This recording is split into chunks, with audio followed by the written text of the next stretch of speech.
আসসালামু আলাইকুম। আমি ডক্টর রওশন, শিশুরোগ বিশেষজ্ঞ হিসাবে ইন্টারন্যাশনাল মেডিকেল কলেজ এন্ড হসপিটালে কর্মরত আছি। বর্তমানে বাংলাদেশে হাম রোগটি ছড়িয়ে পড়েছে শিশুদের মাঝে, তাই আজকে আমি আপনাদের সাথে হাম রোগ নিয়ে কিছু কথা বলবো। হাম আসলে একটা ভাইরাস জনিত রোগ। এটা খুবই সংক্রামক এবং ছোঁয়াচে রোগ। এটা সাধারণত আক্রান্ত ব্যক্তির হাঁচি এবং কাশির সাথে খুব দ্রুত অন্যদের শরীরে ছড়িয়ে পড়ে। যদি কোনো বাচ্চা হামে আক্রান্ত হয়, আমাদের অবশ্যই কয়েকদিন সেই বাচ্চাকে পরিবারের অন্যান্য বাচ্চা এবং পরিবার পরিজন থেকে কিছুটা দিন আমাদেরকে আলাদা করে রাখতে হবে। তার ব্যবহারের জিনিসপত্র আমাদেরকে আলাদা করে ফেলতে হবে। এখন হলো হামের রোগের বৈশিষ্ট্য কি? এই হামের কিছুটা নির্দিষ্ট লক্ষণ আছে, যেমন প্রচন্ড জ্বর থাকে 3-4 দিন, এবং এই ক্ষেত্রে শরীরের তাপমাত্রা একটু বেশি থাকবে। সেই সাথে জ্বরের সাথে থাকতে পারে খুশখুশি কাশি, হাঁচি, নাক দিয়ে পানি পড়া, চোখ লাল হয়ে যাওয়া, চোখের কোণে ময়লা জমা, এসবও থাকতে পারে। এবং জ্বরের 4 দিনের মাথায় দেখা যায় র্যাশ বা ফুসকুড়ি বা দানা ওঠে।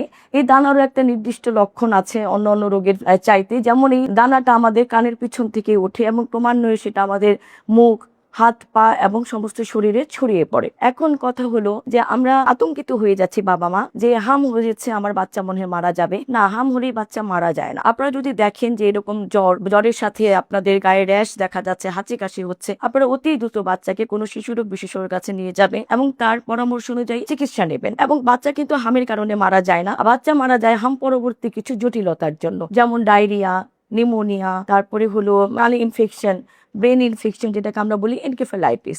কাজে আপনার বাচ্চার হামের সাথে যদি দেখা যায় প্রচন্ড কাশি, শ্বাসকষ্ট, বারবার পাতলা পায়খানা হওয়া, মুখে ঘা হয়ে যাওয়া, কান দিয়ে পুঁজ বের হওয়া, খিঁচুনি হওয়া, বা বাচ্চা খাবার দাবার বন্ধ করে দিচ্ছে, বাচ্চার প্রস্রাব কমে যাচ্ছে, তাহলে খুবই দ্রুত তাকে নিকটবর্তী হাসপাতালে নিয়ে ভর্তি করাবেন অথবা শিশুরোগ বিশেষজ্ঞের পরামর্শ নেবেন। আপনি যদি সঠিক সময়ে সঠিক চিকিৎসা নিতে পারেন এসব জটিলতার, তাহলে আপনার বাচ্চার কোনো ক্ষতি হবে না। কিন্তু আপনি যদি অবহেলা করেন, তাহলে অবশ্যই বাচ্চার জীবনের ঝুঁকি আমাদের থেকেই যাচ্ছে। হামের আসলে নির্দিষ্ট কোনো চিকিৎসা নেই। আমরা উপসর্গ অনুযায়ী হামের চিকিৎসা করে থাকি।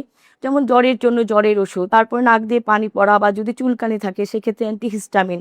এমনকি বড় কথা হলো আমরা বাচ্চাকে বলি খাবার দাবারের ব্যাপারে, যেমন বাচ্চাকে হাম হলে আমাদের রোগ প্রতিরোধ ক্ষমতা কমে যায়, সেই কারণে জটিলতা তৈরি হতে পারে। এই কারণে বাচ্চাকে পুষ্টিকর খাবার খাওয়াতে হবে, পর্যাপ্ত পরিমাণ তরল এবং ফলের রস খাওয়াতে হবে। এই সাথে আমরা একটা জিনিস দিয়ে থাকি, সেটা হলো ভিটামিন এ ক্যাপসুল, সেটারও একটা নির্দিষ্ট পরিমাপ আছে বয়স অনুযায়ী। আপনারা নিজেরা কখনোই ডাক্তারের পরামর্শ ছাড়া ভিটামিন এ ক্যাপসুল খাওয়াবেন না। ভিটামিন এ ক্যাপসুল আমাদের হাম প্রতিরোধ করতে পারবে না, কিন্তু হাম থেকে যে জটিলতা তৈরি হয়, যেমন রোগ প্রতিরোধ ক্ষমতা কমে যাওয়া, চোখের কোষের ক্ষতি সাধন হওয়া, যা থেকে আমাদের দৃষ্টিশক্তি কমে যেতে পারে, সেগুলা প্রতিরোধ করতে পারে। আমাদের চিকিৎসা শাস্ত্রে একটা কথা আছে যে প্রতিকারের থেকে প্রতিরোধ উত্তম।